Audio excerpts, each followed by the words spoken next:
How do you transfer a plant that was grown in the field into a pot for the first time? Now, yesterday I was at my growing field and I am growing out lots and lots of trees. And every year in fall I go there, I do a cleanup, I do a prune back, and at some point I decide I'm going to take a few of these out.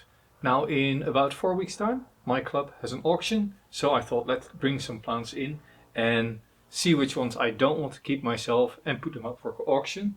And I decided upon this one. This is a crabapple, malus species. And this one. This is, I think it is a Zelkova Serrate. And now what are the steps? How am I going to get these into substrate ready to be auctioned off in a month's time? The process is actually quite simple. It's just a few simple steps. The first step is preparing the pots. So what I'm going to do is I'm going to use these very shallow planters. They have quite big holes in the bottom of the pot. I'm going to add some 1.5 millimeter of aluminium wire through a few of these holes so I can tie the trees in.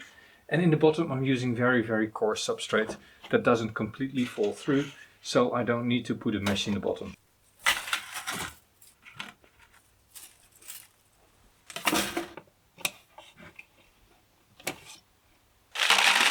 With these prepared, we can get the trees back onto the table. The thing, of course, is with this sort of material is that the roots have not been worked all that much. They have grown wild, and it's really important to get as much from the original field soil out as possible. So I'm going to do pretty much a bare rooting, and then I'm going to prune back overly thick roots, overly long roots, and vertical roots. And of course I'm trying to remove all the weed roots out of there as well. Fortunately I have very sandy soil, and as you can see it pretty much falls off the root ball by just gently raking out the soil. There we go. Gentle shake. Now there's some people who swear by now washing the roots. I personally don't. I prefer to leave some of the original field soil clinging to it. I think it's just healthier for the roots.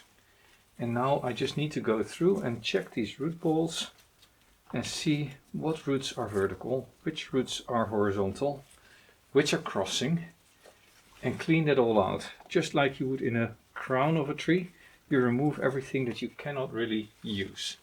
And now this is a vertical root, right? So I can remove this one.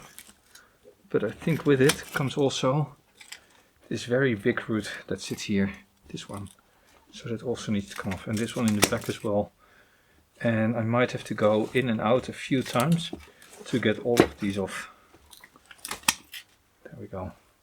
This is already a very good start. Look, now the root ball is already a lot shallower. I'm trying to just remove everything that grows down. And I have these root pliers that I can now start to deploy here on these stumps. Remove this as much as possible, as far up as possible. But of course, I don't want to jeopardize the health of the roots. So what you just saw me do, there's a little side root and I cut back to that side root. And that way you stimulate the side roots to grow. Removing the bigger roots. This is what needs to be done throughout the tree. Take out everything that is very heavy, as much as possible, all the way to the nebari level,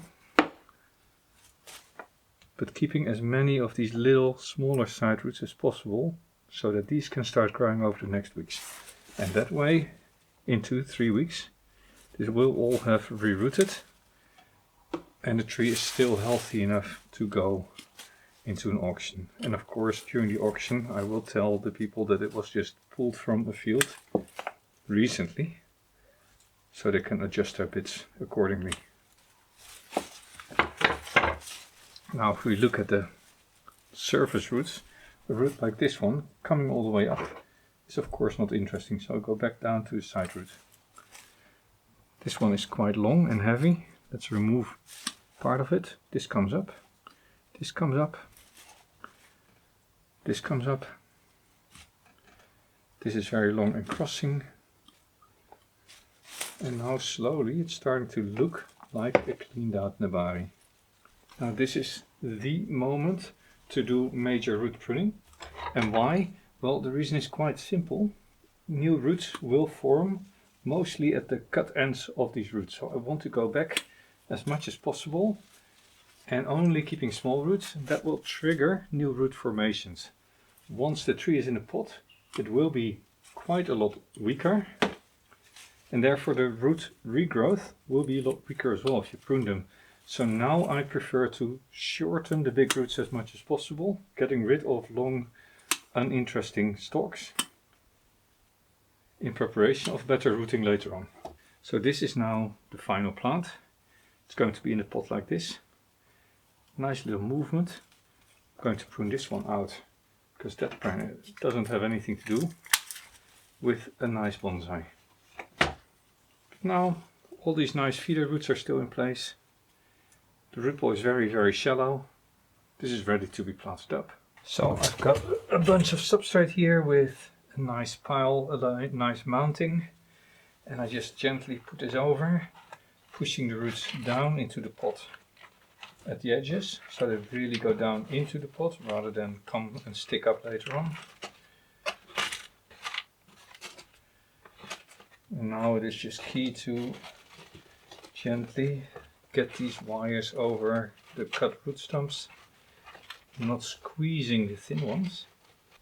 Right, first wire done. Effectively it is now set in place, but the second one I will also do, and then I'll fill it up with substrate. And now I can just fill it up further with substrate. And the nice thing is, because the root ball was so nice and open, this substrate will just by itself fall between all the roots, just a gentle shake, and now I can water it well, and then this planting up is done. Now the question is of course always, do you prune back a tree after getting it from the field? I typically do not, but I am going to prune this one back, so it is a little bit clearer for people what the structure of the tree is and what sort of options there are. And also to get it a little bit stable, it is the end of the season, so I think it should be okay. But you know, it never hurt to remove a little bit of the tree. Thinning it out, right? Just to singletons, removing duplicates from the tree, opening it up, leaving the longer stalks. But a branch like this is never going to be a final design of the tree, so I can just completely remove it, just leaving a tiny little side branch. And this way, for people, it's a lot easier to see what is actually on the tree, seeing the shape and the trunk line. And now the same thing with the crabapple. One thing you may have noticed is there's a very big root here. I actually had to cut it out with my clippers, so I don't know what the rest of the root ball will look like. Whether it's very, very terrible with just one big one-sided root, or whether the rest of the root ball is pretty good as well. This is an old tree. It's been in the field for 7-8 years, I think. Never been one of my loved trees, so it's never been treated well. It's never been repotted. I've only pruned it a few times. This is also the reason why it's now going up for auction. I just need space. I planted out a few trees, and this one had to go. But the nice thing is, I am fed up with it because it's been in my garden for a long time. But for somebody, it might be a new tree, a new project, and therefore they'll love it. That's what I really like about bonsai. The things that I don't like anymore because I've been doing, I've had it too long, might be something for somebody else. Now actually this root ball is really, really nice, and this is what crabapple does. They do create lots and lots of fine roots as well. So I can just prune this back, clean this out a little bit so you see the nice broad root spread here. Actually, I might wash this one so I can see myself better what I'm doing. Ah, no, that's not. So this needs to go. This very, very big one.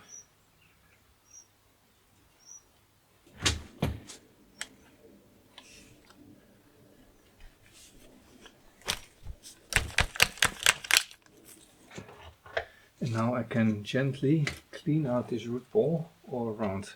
Like these suckers I can remove, these little old roots that sit here can all remove, so that I lower the root base, and with that I broaden the nebari, because all of this is never going to be pretty. Making tiny little cuts, right? These are just very small roots that I'm cutting off here. I'm going down as far as I can until I really hit one level that there's everywhere nice small roots. And that's on this side going to be just below that big mark, I'm afraid. I'll just have to clean this out manually.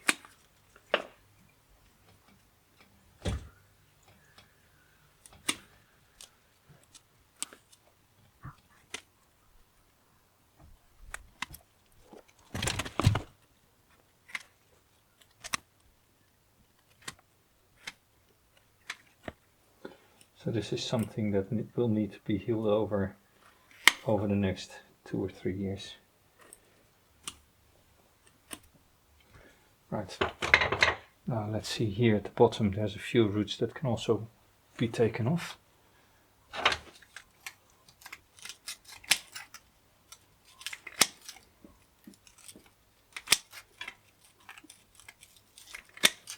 So these bigger roots I remove in favor of all these finer roots that are there, and the roots that here are really growing at the base I also trim short, and this way I now have a very, very shallow root ball.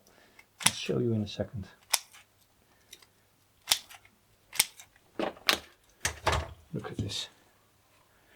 This is now how shallow the root ball has become. Need to remove some of these. This one can also still be shortened to a side root, and this now easily fits into a small pot.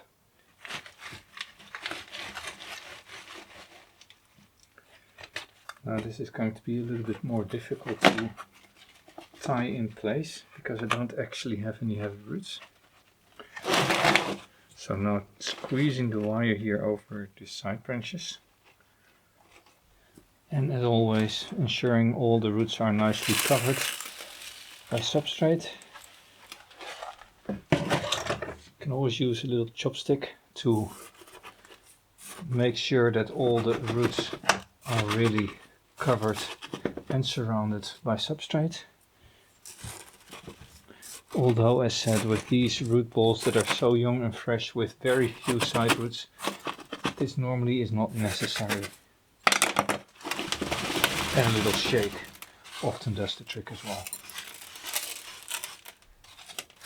A good pour of water, putting it in a nice warm sheltered position, and this will root into the pot within next weeks. And with that, this one is also potted up. I think this is pretty much the best side.